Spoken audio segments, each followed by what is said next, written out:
अस्सलामुअलैकुम नाज़रीन, इख्तलाफी नोट में खुशामदीद और मैं हूँ आपके साथ महरीन फातिमा। तो नाज़रीन, वफाकी हुकूमत अपनी आइनी मुद्दत खत्म होने के आखिरी महीने में दाखिल हो चुकी है, तो वहीं मुस्लिम लीग नून ने भी इलेक्शन मुहिम का आगाज़ कर दिया है और पंजाब में किसी भी जमात के साथ सीट एडजस्टमेंट ना करने का ऐलान किया गया है। इसकी तस्दीक वज़ीर दाखिला राना सनाउल्लाह साहब ने भी कर दी है कि पंजाब के हर हल्के में नून लीग का उम्मीदवार खड़ा किया जाएगा। इससे पहले प्राइम मिनिस्टर शहबाज शरीफ साहब ने भी बताया था कि हुकूमत की मुद्दत 14 अगस्त को ख़त्म हो जाएगी। इलेक्शन कब होंगे और इसकी ज़िम्मेदारी इलेक्शन कमीशन की है, यकीनन इसकी ज़िम्मेदारी इलेक्शन कमीशन की है। और ये भी कहा कि अगर आवाम ने किसी और पार्टी को वोट दिया तो उसका एहतराम किया जाएगा, यानी खुले दिल से नताइज को भी कबूल किया जाएगा। लेकिन अहम सवाल ये है, 13 जमातों का इत्तेहाद है, क्या PDM इत्तेहाद की दूसरी जमातें जो हैं क्या वो खुले दिल से तमाम नताइज को कबूल करेंगी या नहीं। और इसी पर इस्लामाबाद से तकरीब से खिताब करते हुए वज़ीर-ए-आज़म शहबाज शरीफ ने कुछ और भी मज़ीद गुफ्तगू की है। आइए वो पहले आपको सुनाते हैं। हमारे पैनलिस्ट हमारे साथ मौजूद हैं, अदील वराय साहब भी हमारे साथ मौजूद हैं और हसन रज़ा भी हमारे साथ मौजूद है। हसन, आपकी जानिब आऊँगी और आगाज़ करूँगी। क्या देख रहे हैं आपके इलेक्शन करवाना तो यकीनन इलेक्शन कमीशन की ही जिम्मेदारी है, और आप देख रहे हैं कि पहले भी देखा गया कि इलेक्शन कमीशन को काफ़ी तहफ़्फ़ुज़ात है जिसमें फ़ंड्स और सिक्योरिटी के भी इशूज़ थे। तो अब यकीनन IMF की जानिब से जो है वो एक किस्त तो मौसूल हो चुकी है, अब तो फ़ंड्स की भी कमी नहीं है। तो क्या देख रहे हैं आप कि इलेक्शन कमीशन जो है बर वक्त इलेक्शन करवा सकेगा? देखें, कल वाली जो तकरीर थी वज़ीर-ए-आज़म शहबाज शरीफ साहब की तरफ से जो प्रेस कॉन्फ्रेंस की गई या कौम से ख़ताब था, वो बुनियादी तौर पे उससे अंदाज़ा होता है कि अब उनकी तरफ से इंतखाबात की जो है बाकायदा तौर पे वो उनकी जानिब से तैयारियां शुरू कर दी गई हैं। और ये कहना कि उनके पास जो बयानिया नहीं था या वो आवाम के सामने किस जो है वो परफॉर्मेंस को लेकर जाते, अब उनके पास एक बयानिया भी आ गया है और स्ट्रॉन्ग किस्म का उनकी परफॉर्मेंस भी ये बन गई कि वो IMF के पास हम गए जो माजी में पाकिस्तान तहरीक इंसाफ की हुकूमत ने उनके साथ मुआहदा किया था, फिर उस पर पूरा नहीं उतरे। और फिर दूसरी चीज़ कि जो ऐसे हल्के जो चाह रहे थे कि वो जो मजबूम किस्म की साजिशें कर रहे थे कि पाकिस्तान जो है वो IMF की तरफ जाता है और अगर नहीं जाता तो पाकिस्तान खुदा ना खास्ता जो है वो दिवालिया की तरफ जा सकता है। और फिर एक ऐसी सिचुएशन में अब जो है वो पाकिस्तान मुस्लिम लीग नून हो या PDM हो, उनको एक बयानिया तो मिल गया किसी हद तक के अवाम के सामने जा सके। और ये कहना कि PDM जमातें जो एक दूसरे के हवाले से बात कर रही हैं कि हम जो है वो मुत्तफिक हैं और एक पेज पर दिखाई देते हैं, तो मैं ये समझता हूँ जो मेरी मुलाकातें हुई कुछ मुस्लिम लीग नून, पाकिस्तान पीपल्स पार्टी के वुज़रा से, उनके सीनियर रहनुमाओं से, तो मुझे ये लगता है कि ये एक पेज पर तो हैं लेकिन इलेक्शन में जाने के लिए अपने अपने बयानिए बनाते दिखाई दे रहे हैं। और देखें, अब मौलाना फजल रहमान साहब, आप थोड़ा सा पीछे चले जाएं, उनकी तरफ से एक बयान सामने आया था कि मुझसे मशवरा नहीं किया गया, दुबई में बैठ के जो है वो मामलात को लेकर जो है वो चला गया और मुझे बड़े फैसलों में शामिल नहीं किया जाता। इसके पीछे भी एक कहानी है। वो अगर आप अहमद वली खान का बयान अगर आप उसका बगौर जायजा लें तो वो भी एक पूरी एक बैकग्राउंड है, करप्शन की चार्जशीट पेश करते दिखाई देते हैं कि किस तरीके से खैबर पख्तूनख्वा में करप्शन के गढ़ लग रहे हैं, किस तरीके से तकर्रुर तबादले ट्रांसफर पोस्टिंग के हवाले से मामला चल रहे हैं। और फिर यहाँ अगर आप बात करें तो इस्लामाबाद में प्राइम मिनिस्टर ऑफिस में एक जिम्मेदार जराए का ये कहना है कि जब वहाँ पर ये आते हैं, कोई पहले स्टेटमेंट दे के फिर यहाँ पर आते हैं तो 4-5 जो है वो पेपर लेकर आते हैं काम करवाने के लिए। तो वो अब क्या बयानियां लेकर जाएंगे, इस वजह से अब उनके तो क्योंकि एक अच्छी खासी उनके खिलाफ एक चार्जशीट है, वो आइंदा आने वाले इंतखाबात में वो ये लेकर जाएंगे कि महंगाई को कंट्रोल करना उस वक्त की हुकूमत का काम था, हम तो आवाज उठाते रहे, अब उनके अपने मामला थे उसकी वो निशानदेही नहीं करेंगे। मुझे तो ये समझ में नहीं आता कि ये हुकूमत जो करप्शन के खिलाफ आवाज उठाती थी, क्या इसका भी एहतसाब होगा PDM के जो दौरा हुकूमत में इसमें किस तरह के करप्शन के अंबार लगे, या आइंदा आने वाले दिनों में जब इसका एहतसाब शुरू होगा तो फिर अंदाजा होगा कि वफाक में, प्राइम मिनिस्टर ऑफिस में और खास तौर पर खैबर पख्तूनख्वा में किस तरीके से करप्शन के मुबैना तौर पर जो इल्जामात लगते हैं उसमें कितनी सदाकत है। फिर उसके बाद अगर आप देखें तो परवेज खटक साहब की जो बात है कि वो कहते हैं कि मेरे साथ 112 के करीब उनके मेंबरान हैं, उनके साथ ताउन उनके साथ कर रहे हैं, वो किसी वक्त बड़ी प्रेस कॉन्फ्रेंस कर सकते हैं। लेकिन मौलाना साहब की जो ख्वाहिश है कि शायद बंदे तोड़कर उनकी जमात में शामिल किए जाए, तो वहां पर भी उनको मुश्किलात का सामना करना पड़ा है। अगर वो आते भी हैं तो वो उस तरीके से उनके साथ जो है वो चलने को तैयार नहीं है। फिर पाकिस्तान पीपल्स पार्टी, ये बड़ा एक अजीब सा वाकया हुआ, वो इनडायरेक्टली तो उनके साथ उनके इख्तलाफात हैं और मामलात हैं, वो एक दूसरे के साथ चलने को तैयार नहीं है। देखिए, चंद रोज कबल जिसका मेरे सामने एक वफाकी वुज़रा बैठे हुए थे, तो उनको एक फोन आया तो उनको ये कहा गया कि फलां जगह पे प्राइम मिनिस्टर साहब ने लैपटॉप की तकरीब पर जाना है तो आप भी चले जाएं। तो पाकिस्तान पीपल्स पार्टी के उस वजीर ने कहा कि हम तो नहीं जाते, जलसा उनका, बयानिया उनका, लैपटॉप पर बच्चों को तालीम के नाम पर वोट तो वो लेंगे, हम क्यों वहां जाए, आपने जिसको शिकायत लगानी है लगा दे। यानी अब इंटरनली वो आस्ता आस्ता अलग तो हो रहे हैं और बयानिया बनाने की कोशिश कर रहे हैं कि वो पार्टी वो बयानिया बनाएगी तो हम अगेंस्ट में जो है इनके खिलाफ जाएंगे। और फिर ये कहना कि जिस तरह राना सनाउल्लाह साहब की आज ये तकरीर है जो उन्होंने प्रेस कॉन्फ्रेंस में कहा कि हम किसी के साथ सीट एडजस्टमेंट नहीं कर रहे। देखिए, पाकिस्तान पीपल्स पार्टी पंजाब में भरपूर तरीके से जो है वो एक्शन में दिखाई देगी और भरपूर तरीके से मैदान में होते उतरती दिखाई दे रही है। दूसरी तरफ मुस्लिम लीग नून भी हर हल्के में अपना उम्मीदवार उतारने की कोशिश है। नो डाउट कि नवाज शरीफ वापिस आएंगे, वो कब आते हैं, जब आएंगे इंतखाबी मुहिम में हिस्सा लेते हैं तो भरपूर तरीके से उनका अपना वोट ठीक है हसन, आपका पॉइंट आ गया बिल्कुल। राना सनाउल्लाह साहब ने इस बात की तस्दीक की है, उन्होंने कहा है कि हम किसी भी जमात के साथ सीट एडजस्टमेंट नहीं करेंगे, उन्होंने गुफ्तगू की है, पहले वो देख लेते हैं। अदिल, आपकी जानिब आऊंगी, जिस तरह से राना सनाउल्लाह साहब कह रहे हैं कि सीट एडजस्टमेंट जो है वो किसी भी जमात के साथ नहीं की जाएगी और अब मुस्लिम लीग नून के खिलाफ साजिश भी नहीं होगी, तो यकीनन कि अगले 5 साल की प्लानिंग कर ली गई है मुस्लिम लीग नून की जानिब से। देखें, अब जब ये खुद हुकूमत ने अनाउंस कर दिया है और उन तमाम क़यास रायों को रद्द कर दिया है कि असम्बलियों की मुद्दत में कोई तोसी के कोई इम्कानात या क़यास राइयाँ वो सब दम तोड़ गई। अब तो रह गई चंद हफ्तों की, बल्कि 4 हफ्तों से भी कम वक्त रह गया है। अब सबको पड़ गई है अपनी अपनी। मुस्लिम लीग नून ये कह रही है कि जब साबिक हुकूमत को घर भिजवाया गया उसके बाद जितनी क्रिटिसिज्म हुई, जितना मुश्किल वक्त गुजारा, वो हमने इस पे ये सब कुछ फेस किया। उस वक्त तो सब लोग वजारतों में बैठे थे लेकिन ऑनरशिप लेने को कोई तैयार नहीं था। अब जबकि IMF प्रोग्राम में यकीनन एक बड़ी कामयाबी मिली, पाकिस्तान डिफ़ॉल्ट से बचा, बड़ी कामयाबी है। डॉलर के हवाले से अभी स्टेबिलिटी में है, रुपए की डॉलर की कदर में, इसमें ज़ाहिर वक्त ज़रूर लगेगा लेकिन वो गैर यकीनी सूरत हाल ख़त्म हो गई। जो महंगाई के दादो शुमार वो जो सरकारी तौर पर जारी होते हैं उसमें एक डिक्लाइन नज़र आया। तो कुछ ना कुछ बयानियाँ अगर इस बड़े इत्तेहाद जो दर्जन जमातों का इत्तेहाद है, दर्जन से ज़ायद जमातों का इत्तेहाद है, इसमें अगर कोई बयानियाँ लेके जाने की पोजीशन में है तो वो नून लीग नज़र आती है, जिसने वाकई जो एक क्रिटिकल टाइम था जिसमें उनको समझ नहीं आ रही थी कि ये किस मुसीबत में फंस गए हैं। अगरचे वो अपनी मर्जी से आए थे, अपने मकासद लेकर आए थे, लेकिन वो फंस गए और उनके साथ जो जमातें थी वो सिर्फ वजारतों के मज़े ले रही थी। अब मामला सीट एडजस्टमेंट का, और वो है पंजाब में। पंजाब में पीपल्स पार्टी इनके साथ सीट एडजस्टमेंट करना चाहती है लेकिन ये कह रहे हैं कि हम क्यों करें, क्या आप हमें अंदरून सिंध में फैसिलिटेट करेंगे, और अगर हम यहाँ करें भी तो अपने होम ग्राउंड पे हम अपनी कैंपेन क्यों ख़राब करें। फिर इनको अच्छा, फिर IPP जो है वो भी 30 से ज़ायद नशिस्तों पर ख्वाहिशमंद थी, लेकिन अगर इसी तरह सीट एडजस्टमेंट करेंगे, इनके साथ करेंगे, IPP के साथ करेंगे, फिर तो नून लीग अगली हुकूमत बनाने का जो उनका एक उनकी ख्वाहिश है या प्लान है, फिर तो वो पीपल्स पार्टी भी ख्वाहिशमंद रखती है सीट एडजस्टमेंट, दिखाई नहीं दे रहा। लेकिन अच्छा, पीपल्स पार्टी को के जो इम्कानात हैं भी पंजाब में जी, वो जनूबी पंजाब में उनकी वर्किंग है।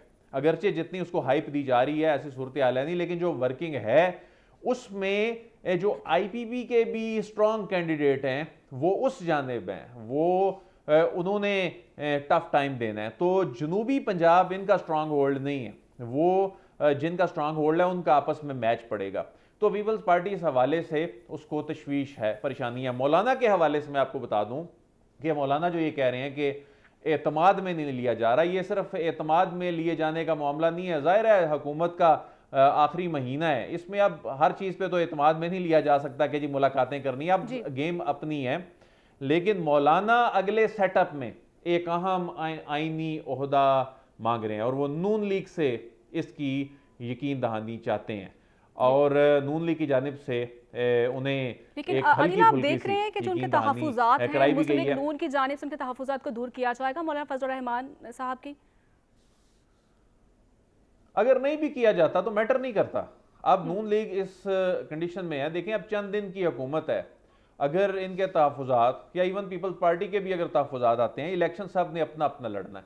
और इन जमातों में अगर किसी के पास बयानिया है, पीपल्स पार्टी ने तो जो उनका होम ग्राउंड है वहीं पे खेलना है। सिचुएशन वहाँ काफ़ी हद तक नज़र आती है कि अंदरून सिंध में क्या सूरत हाल है, लेकिन असल मैच जो पंजाब में पड़ना है, तो पंजाब के हवाले से ये समझते हैं हमारी तैयारी है। और अच्छा, शहबाज शरीफ साहब ने तो कल इसका संगे बुनियाद रख दी कैंपेन की, लेकिन इनकी असल कैंपेन जो इनका प्लान है, इनका जो मॉडल है, वो मियां नवाज शरीफ साहब ने लेकर चल रही हैं। और ये सवाल कि इलेक्शन कब होंगे, गुज़िश्ता कई प्रोग्रामों में हम इस सवाल को डिस्कस कर रहे हैं। ये बताइएगा कि मौलाना साहब के क्या तहफ़्फ़ुज़ात हैं, क्या वो किसी ओहदे की डिमांड कर रहे हैं?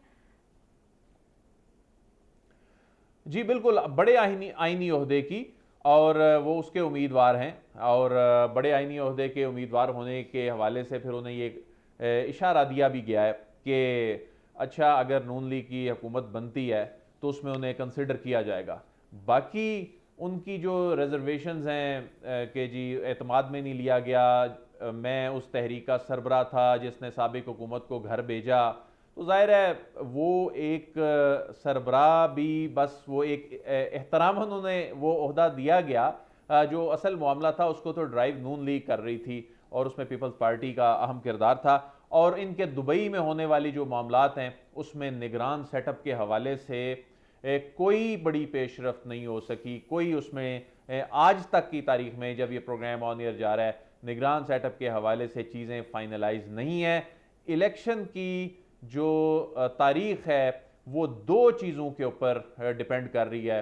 एक मियां नवाज शरीफ की जो वापसी, और उनकी वापसी के बाद उनको कैंपेन करने का खातिर ख्वाह टाइम मिल सके। खातिर ख्वाह टाइम से मुराद है 2-3 महीने।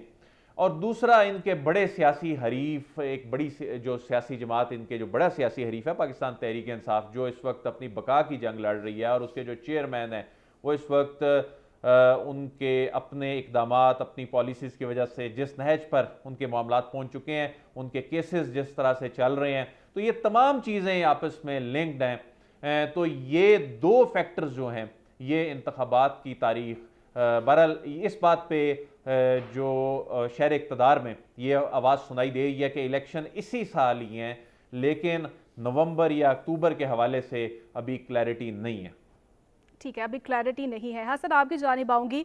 हुकूमती इत्तेहाद इलेक्शन किसके खिलाफ लड़ेगा? बड़ी मज़ाहिका खेज़ बात लग रही है कि 13 जमातें जिनका इत्तेहाद है और अपोजिशन कहीं पे दिखाई नहीं दे रही है। तो हम देख रहे हैं कि इस इलेक्शन में जो है अपोजिशन का किरदार कम दिखाई दिया जाएगा।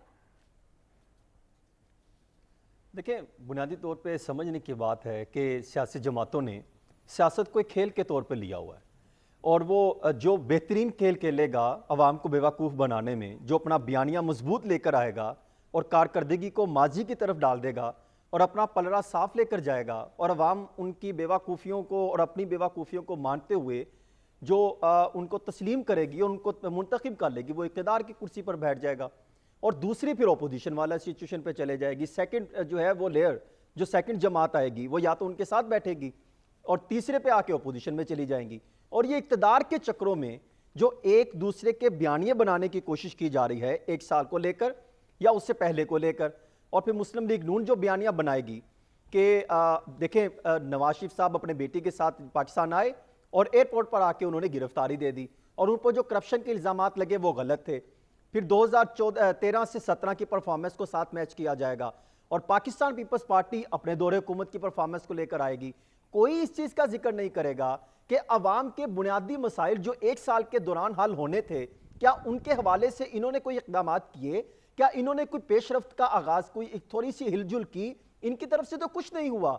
वो तो जिनकी तरफ से हुआ, जो रियासत है, जो रियासत समझती है कि कहाँ पर हमने कदम आगे बढ़ाना है, कहाँ पर हमने अवाम के मामलात को हल करना है, कहाँ पे हमने मुल्क की हिफाजत को लेकर चलना है, कहाँ पे हमें मुआशी एक्सपर्ट को देखना है, ताकि मुआशी एक्सपर्ट्स जो देखते हुए हम मजबूत करेंगे तो बाकी मामलात भी बेहतर होंगे। तो इस हुकूमत ने क्या किया? हुकूमत जो है ये सीट एडजस्टमेंट की बातें करती है। देखें, अगर सीट एडजस्टमेंट की भी अगर मैं आपको बताऊं तो मुस्लिम लीग नून सीट एडजस्टमेंट जब भी उसने की वो नाकामी की तरफ गई। आप देखें कि जब 18-20 इस्लामी इंतखाबात हुए थे पंजाब में, कहां पर सीट एडजस्टमेंट की, तो मुस्लिम लीग नून के वो उम्मीदवार जिन्होंने ग्राउंड लेवल पर काम किया था, उन्होंने जो उनके सीट एडजस्टमेंट जिनके साथ की थी पाकिस्तान पीपल्स पार्टी के साथ, उनको सपोर्ट नहीं किया और वहां पर यही इख्तलाफात हमें देखने को मिले। लाहौर में मॉडल टाउन में जब इजलास हुआ था उस वक्त भी शहबाज शरीफ, हमजा शहबाज शरीफ, मरियम नवाज शरीफ साहिबा के सामने फरिश्ते रखी गई थी कि ये आपके कारकुनान, आपके वर्कर हैं जिन्होंने यहां पर काम किया, ग्राउंड लेवल पर जिन्होंने काम किया, वो किस तरीके से पीपल्स पार्टी के उम्मीदवार को सपोर्ट करेंगे, किस तरीके से पीडीएम के उम्मीदवार को सपोर्ट करेंगे। तो उनका जो पुराने तजर्बे हैं वो नाकाम हो गए, तो इसलिए वो चाहती है कि अब मजबूत तरीके से अपनी सीट एडजस्टमेंट पंजाब की हद तक ना करें। हाँ, सिंध में कर लेंगे, खैबर पख्तूनख्वा की बात की जाएगी, बलोचिस्तान के हवाले से बात की जाएगी, लेकिन वो यहां पर करने को तैयार नहीं है। और पंजाब में पाकिस्तान पीपल्स पार्टी, जो अभी अदील बराई साहब बात कर रहे थे कि जनूबी पंजाब का एक महाज इकट्ठा होना है, तो मुझे यह लग रहा है कि शायद बहुत कम जो है पाकिस्तान पीपल्स पार्टी में जाएं, लेकिन पंजाब का आइंदा जब भी इंतखाबात होंगे, ज्यादा उम्मीदवार जो पीटीआई से निकल रहे हैं या वो आजादी जो है वो आजाद इंतखाबात लड़ेंगे और फिर जीतने के बाद मुमकिन हो कि उनको इस्तेकाम पाकिस्तान पार्टी में शामिल कर दिया जाए, क्योंकि उनके पास ना कोई बयानिया अभी तक आया है, ना कोई चीज उनके पास स्ट्रॉन्ग आई है। अलबत्ता जब भी इंतखाबात होंगे इत्तेहादियों के साथ पंजाब में हुकूमत बनेगी और वफाक में भी। इसके बगैर हाँ, जिस तरह आप पीडीएम जमातें वफाक में इत्तेहाद के तौर पर काम कर रही हैं, इसी तरह इंतखाबात में अलग अलग नजर आएंगी और इंतखाबात के बाद फिर ये इकट्ठी हो जाएंगी। लेकिन मसला फिर वही आएगा कि क्या जो बयानियां लेकर आएंगे, मंशूर लेकर आएंगे, उसमें अवाम के मफादात को कितना मलहूज़े खातिर रखा जाएगा? क्या महंगाई कम होगी? क्या गरीब के घर में जो है वो राशन पहुंचना शुरू हो गया? सबसे अहम आज की मसला खबर है इस कि टाइम चीनी की महंगाई हद का तक है बढ़ और गई। सबसे अहम सियासी जमातों के लिए वो है बयानिया। तो वज़ीर कानून आज़म नज़ीर तारड़ साहब ने भी कहा है कि इंतखाबी इस्लाहात की पार्लिमानी कमेटी ने 99% काम मुकम्मल कर लिया है और जिन निकात पर इत्तफाक नहीं था उन पर भी इत्तफाक हो चुका है। पीटीआई की जानिब से तहफ़्फ़ुज़ात का इजहार किया गया, उन्होंने कुछ गुफ्तगू की है, पहले वो आपको दिखाते हैं। अदिल, आपकी जानिब आऊँगी, जिस तरह से इंतखाबी इस्लाहात की बात की जा रही है और 99% पार्लिमानी कमेटी ने काम मुकम्मल कर लिया है और देख रहे हैं आप कि पहले भी इंतखाबी इस्लाहात की गई, अब क्या ज़रूरत पड़ी थी इंतखाबी इस्लाहात के लिए और इसकी वजह क्या थी? इसमें मुझे तो कोई ऐसी इस्लाहात नहीं लग रही जो कोई बहुत बड़ा इनकलाब ले हैं जिसमें कह सकें जी अब इलेक्शन शफाफ होंगे, बल्कि जो गुज़िश्ता इंतखाबात से कबल जो इस्लाहात हुई थी वो एक बड़ी इस्लाहात थी। उसमें पूरा एक एक्ट 2017 में बना दिया गया था, उसने पुराने कानून को ख़त्म करने के बाद एक नया कानून था, नए डायनामिक्स थे उसमें शामिल किए गए। इसमें ज़्यादातर जो चीज़ें हैं वो टेक्निकल नौइयत की हैं, अलबत्ता इसमें चेक एंड बैलेंस जो है वो रिटर्निंग अफसर के इख्तियारात के हवाले से और इलेक्शन के ऑडिट के हवाले से चीज़ें इसमें शामिल की गई हैं। वो हर मरतबा शामिल की जाती हैं, कभी मकनातीसी स्याही की सूरत में कि चीज़ें ट्रेस की जा सकें, कभी सीसीटीवी कैमरे लगा दिए जाते हैं, कभी आरटीएस आ जाता है, कभी आरएमएस आ जाता है। लेकिन इंतखाबात के जो मामलात हैं ये कोई इसका टेक्निकल और जो आईटी रिलेटेड चीज़ों से इसमें शफाफियत नहीं आएगी या साइंस एंड टेक्नोलॉजी से नहीं आ जाएगी। इसके लिए सबको मिल बैठ के इत्तफाक़े राय से जो गेम है उसके रूल्स बना के उन्होंने पीटीआई का भी बड़े दिल के तस्करा, साथ जी उन्होंने पीटीआई के तहफ़्फ़ुज़ात का जो उन्होंने तस्करा किया है वो किस पीटीआई की बात कर रहे हैं, आपकी या माजी के पीटीआई की? नहीं, अभी भी इस कमेटी का जो उनके सेनेट में अरकान हैं तो उनको हिस्सा तो बनाया गया। जो ये बात अभी की हो रही है, ये चूंकि इतनी बड़ी नौइयत की, इसमें एक ऐसी तरमीम आई थी जो कि एक प्राइवेट मेंबर की इसमें सजेशन थी, वो जो तजवीज़ थी जिसमें सियासी जमात पर पाबंदी लगाने का मामला था। वो सब ये समझे कि ये शायद पाकिस्तान तहरीक इंसाफ पर पाबंदी लगाने के हवाले से कोई तैयारियां की जा रही हैं, ऐसा कुछ नहीं था, बल्कि उसको सपोर्ट ही नहीं किया कमेटी ने, और बल्कि पीपल्स पार्टी तो उसकी मुखालिफ थी ही, उसको नून लीग ने भी सपोर्ट नहीं किया। उसकी रीज़न ये है कि उसके लिए आइन में तरमीम करना पड़ेगी। ये सिर्फ कमेटी कानून में तरमीम करने के हवाले से मुसवदा तैयार कर रही है, इस वक्त आइनी तरमीम के लिए तो नंबर ही पूरे नहीं हैं। तो ऐसे में ये जो इंतखाबी इस्लाहात हैं ये रूटीन का हिस्सा है। इसमें ज़्यादा से ज़्यादा ये हो जाएगा जो सीसीटीवी कैमरे हैं जी वो लगेंगे, वो तो पहले भी लगते हैं लेकिन सिर्फ इंतहाई हसास पे और हसास पे लगते हैं। तो अभी ये कानून का हिस्सा बना रहे हैं। यानी तो ये वो मामूली चीजें नौयत की हैं, इस्लाहात की almost जा इसी रही तरह हैं। की चीजें। जी, यानी मामूली नौयत की इस्लाहात की जा जी। रही हैं। आदिल, बिल्कुल आपका कमेंट आ चुका है, और यकीनन जिस तरह से आज़म नज़ीर तारड़ साहब ने इंतखाबी इस्लाहात की बात की और तहफ़्फ़ुज़ात की बात की है, तो यकीनन इलेक्शन के करीब तमाम सियासी जमातों के जो तहफ़्फ़ुज़ात है उसे दूर भी करना चाहिए। तो मुझे लेनी है ब्रेक के बाद वापस आएंगे।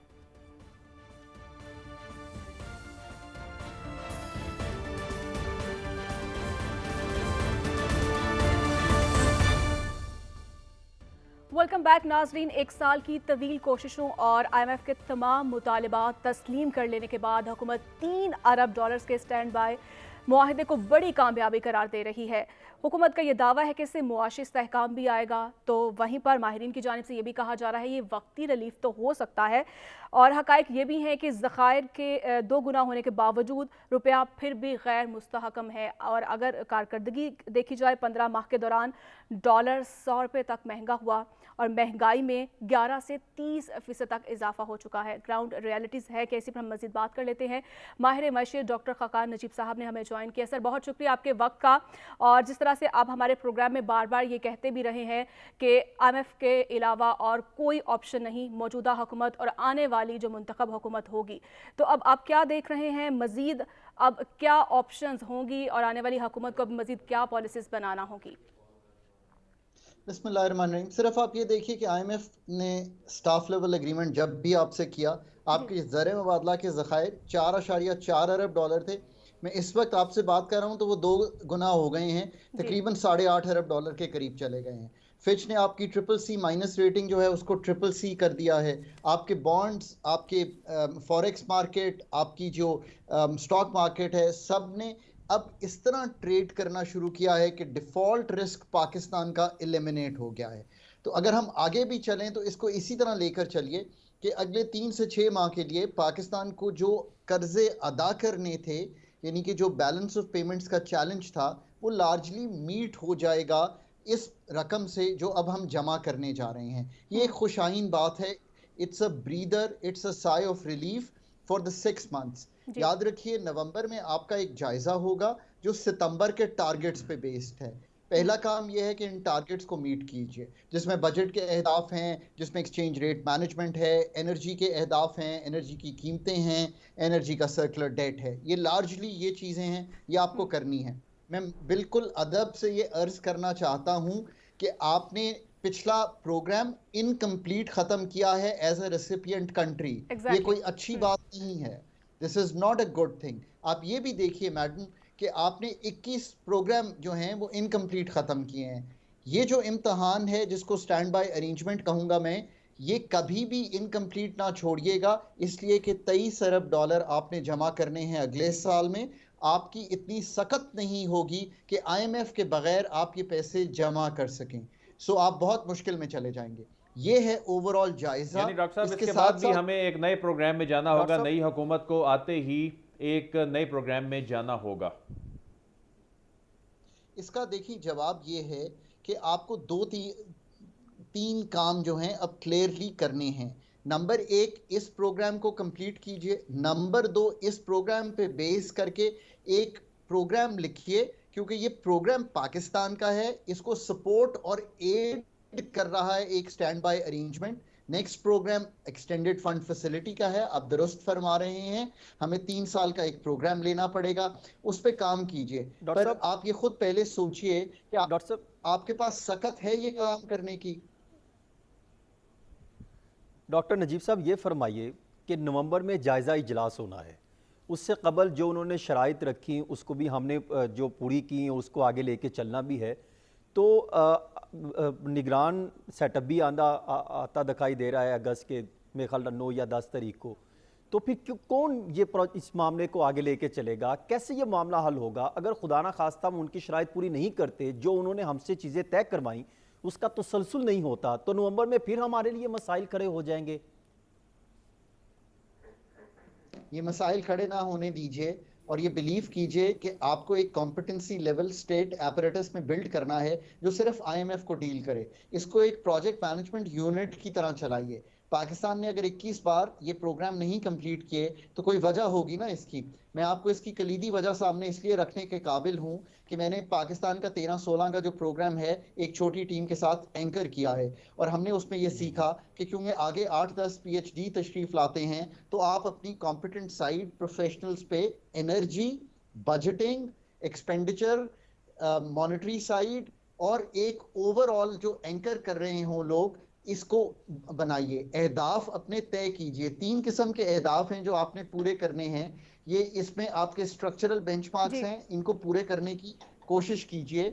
इंडिकेटिव टारगेट्स हैं, क्राइटेरियाज हैं, इसके बगैर कोई और चारा नहीं है। और फिर आने वाली हुकूमत पे भी हम किसी वक्त अगर बात करें तो मैं ये सामने रखना चाहूंगा कि बगैर अब फंडामेंटल रिफॉर्म किए हुए हम किसी तरह भी आगे चल नहीं सकते। मेरा ख्याल है इकोनॉमिक थ्रेट इतना बड़ा है। डॉक्टर साहब, जैसे आप बात कर रहे हैं कि रिफॉर्म्स जो है, यकीनन IMF की जानिब से बार बार यही कहा जा रहा है कि रिफॉर्म्स की जाए, खासतौर पर तवानाई के शोबे में, तो आप क्या देख रहे हैं कि जैसे कि शहबाज शरीफ साहब की जानिब से कहा गया है कि ये प्रोग्राम जो है हलवा या खीर नहीं है बल्कि बड़ी कड़ी शराइत का हमें सामना रहा है, तो वो कड़ी शराइत है क्या थी? हुकूमत कब सामने लेकर आएगी उन शराइत को?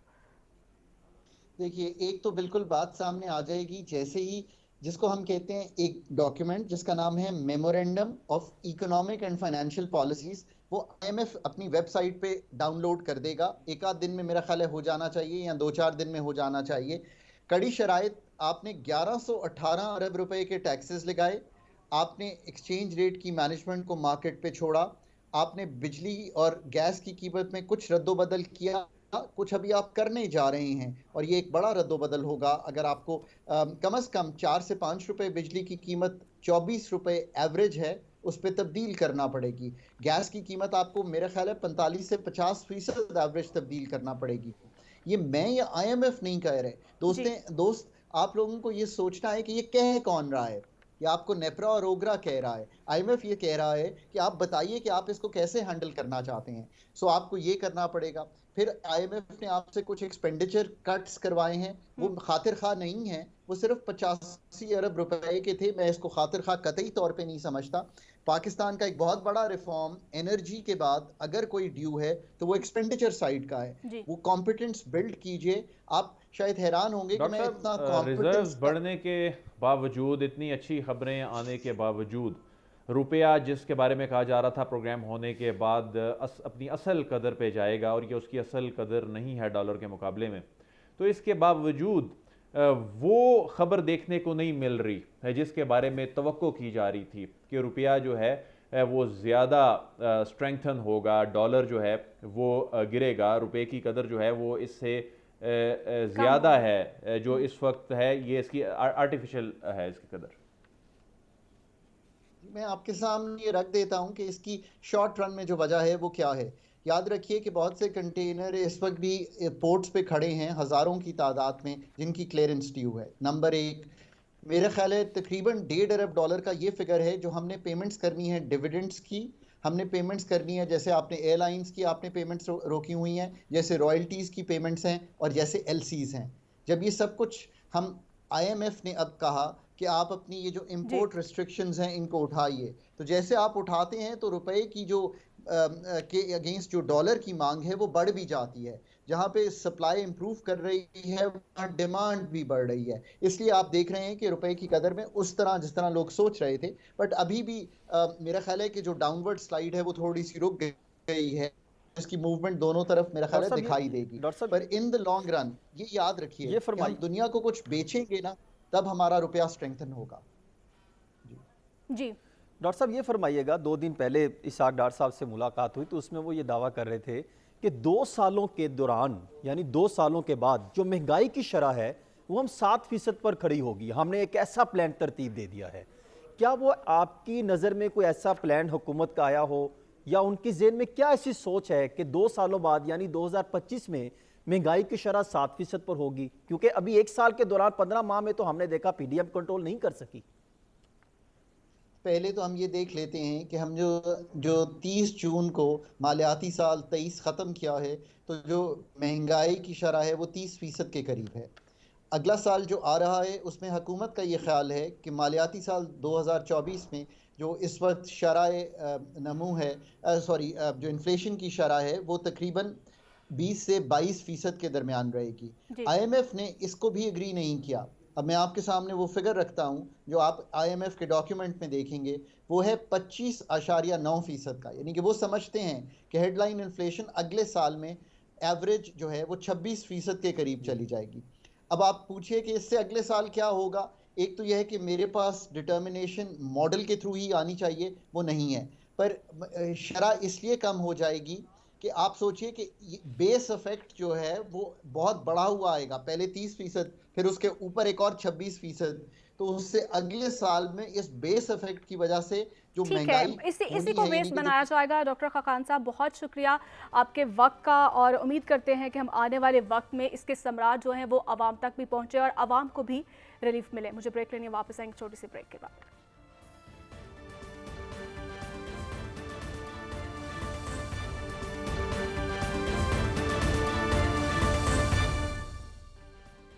वेलकम बैक नाजरीन। पाकिस्तान इसराइल को तस्लीम नहीं करता, इसके बावजूद इसराइल पाकिस्तान के अंदरूनी मामलात में मुदाखलत कर रहा है।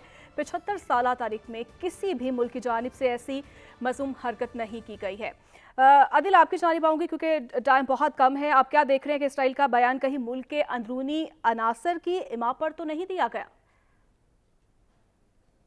देखिए, बड़ा तशवीशनाक भी है, हैरान कुन भी है, और इस तरह आप देखें कि देखा नहीं गया गुज़िश्ता दहाइयों में। यानी एक मुल्क जिसको हम तस्लीम भी नहीं करते, और वो मुल्क जिसकी अपनी रेपुटेशन दुनिया में क्या है, वो किस तरह निहत्ते फ़लस्तीनियों पर जुल्म, सितम और तशद्दुद के जो पहाड़ ढा रहा है, और उसने एक तारीख़ रकम की है जुल्म और सितम की, वो दूसरों को ना सिर्फ लेक्चर दे रहा है, दूसरों के मामलात में मुदाखलत कर रहा है, तबसरे कर रहा है जो उसको कोई हक नहीं पहुंचता। तो लेकिन ये देखने की ज़रूरत है, बल्कि यकीनन शायबा जाता है कि कहीं ना कहीं तो ये एक ऐसी कोई लॉबिंग हो रही है कि वो एक ऐसे हसास मामलात पर भी, मजहबी मामलात पर भी वो इस तरह से मुदाखलत कर रहा है, स्टेटमेंट दे रहा है, और ये कहीं ना कहीं तो जाहिर है दुनिया में ये कोई ऐसा कोई डोरे हिला रहा है और ये लॉबिंग कर रहा है। बिल्कुल, कि आपका कमेंट जो आ गया। हमारी मुझे हसन सोसाइटी आपकी के जानिब आना है। एक ऐसा मुल्क जिसे पाकिस्तान तस्लीम भी नहीं करता है, तो आप देख रहे हैं इस तरह की मुदाखलत की क्यों ज़रूरत पड़ रही है? क्या कोई बैरूनी या अंदरूनी अनासर हो सकते हैं? देखिए, मेरे ख्याल में सबसे बड़ा लतीफ़ा है कि एक वो मुल्क जो है वो इंसानी हकूक़ के जो आवाज़ उठा रहा है उसके ख़िलाफ़, जहाँ पे उसके अपने मुल्क में इतनी इंसानी हकूक़ की खिलाफ वर्जियाँ हो रही हैं। इसको ना सिर्फ पाकिस्तान बल्कि पूरी दुनिया ने इस बयान को सख्ती से मुस्तरद कर दिया, बल्कि उनको ख़बरदार किया है कि वो इस तरह के मामलात पर आवाज़ उठाने से पहले अपने मुल्क के मामला ठीक करें। ठीक है, आप ये हसन, देखें वक्त कि की सिर्फ कमी है। ये बिल्कुल, चीज़, आपका कमेंट आ चुका है, और जिस तरह से इसराइल की जानिब से इस तरह की हरकत की जा रही हैं, जबकि पाकिस्तान एक ऐसे मुल्क को तस्लीम भी नहीं करता, और ये बिल्कुल भी इस चीज़ की इजाज़त नहीं देती। इसके साथ ही मुझे प्रोग्राम से इजाज़त दीजिए। अल्लाह हाफ़िज़।